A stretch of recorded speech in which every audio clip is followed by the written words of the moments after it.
Thank you, Chairman, and thank you, witnesses, for appearing this morning. For decades now, we've known that smoking is dangerous and linked to cancer.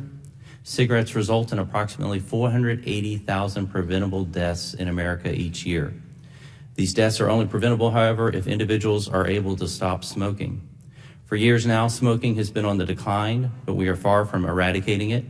It's clear that the methods for cessation that existed just a few years ago, quitting cold turkey, using nicotine gum or patches, sometimes simply are not enough.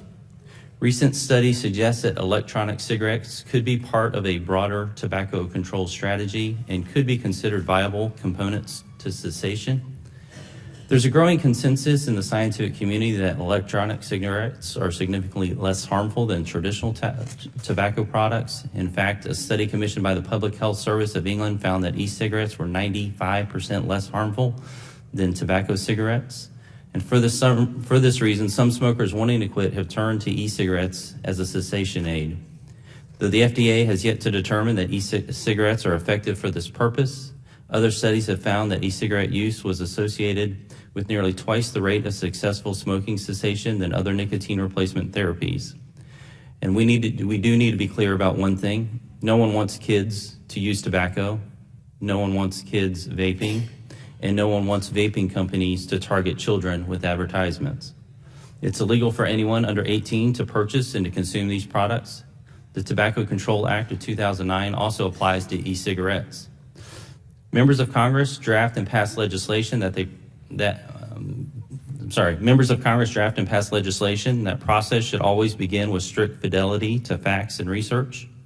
And in order to obtain these facts and hear the research, the questions I hope to have answers to today are the public health benefits, what are, if any, the public health benefits to e-cigarettes? Can electronic cigarettes be part of an overall tobacco control strategy? And if so, how do we do so in a way that ensures that kids are protected? And many more questions that I hope we'll hear answers to today. As Dr. Scott Gottlieb, I believe, said, 2/3 of adult smokers have stated they want to quit. They know it's hard, and they probably tried many times to quit. We must recognize the potential for innovation to lead to less harmful products. If 2/3 of smokers in this country want to quit, which is a great thing, members of Congress could be cautious in moving forward with making transitions more difficult than it already is. Like anything else, whether it's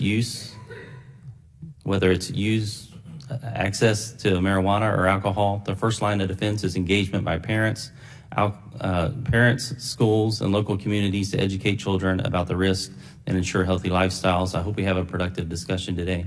Thank you very much for being here. Thank you, Mr. Cloud. Now I'd like to turn to our witnesses. First